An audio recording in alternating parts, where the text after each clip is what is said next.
Hello बच्चों, let's read this question. A point source of light is used in an experiment on photoelectric effect.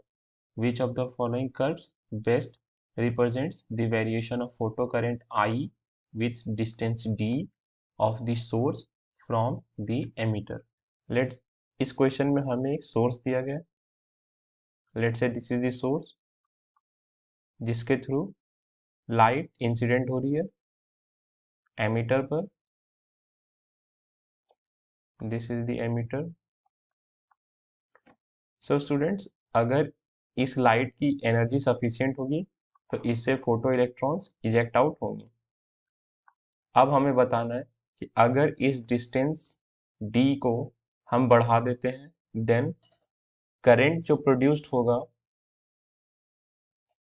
Due to ejection of electrons वो इनमें से कौन सा curve को represent करता है. For note the key concept of this question which says that with increase in distance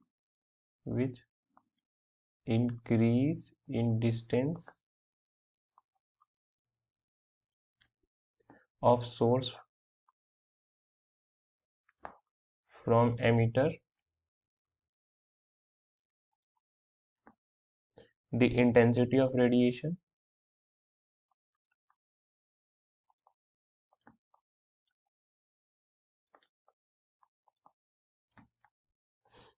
is gradually decreased.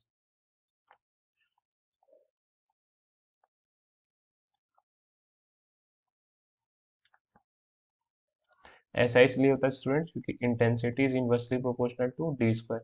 ये statement ये कह रहा है कि let's say this is the source which is emitting light. अब हम इसकी डिस्टेंस को d से बढ़ाकर t डैश कर देते हैं. तो अब ये मेटल सरफेस पर जितनी इंटेंसिटी की लाइट पहले गिर रही थी उससे कम इंटेंसिटी की लाइट इसमें फॉल होगी.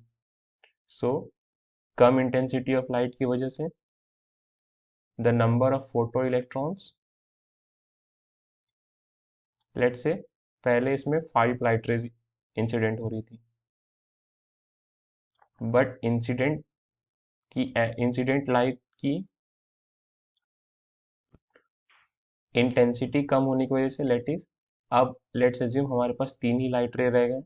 So number of photo electrons जहां 5 एमिट हो रहे थे अब 3 ही हो रहे हैं.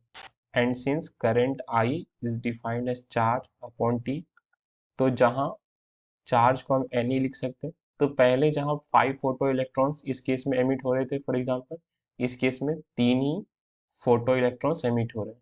तो यहाँ से हम कह सकते हैं that current produce is directly proportional to intensity. This is because जितनी ज़्यादा इंटेंसिटी की लाइट किसी मेटल सरफेस पर फॉल होगी उतने ही ज़्यादा number of photo electrons emit होंगे जिसकी वजह से एन की वैल्यू इंक्रीज होगी, हेंस करंट भी इंक्रीज होगा.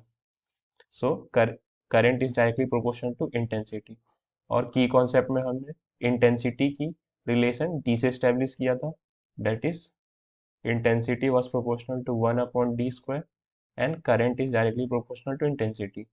This is first, this is second.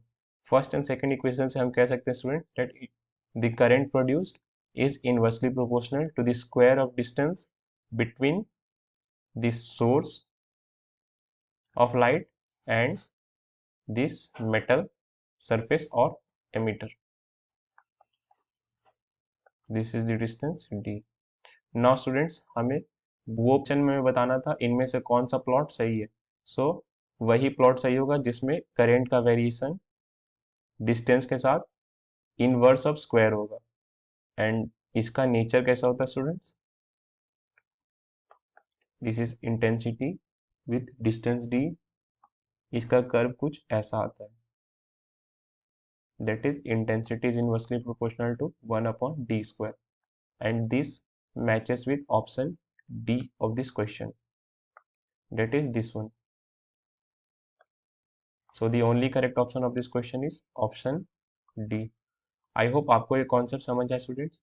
Thank you.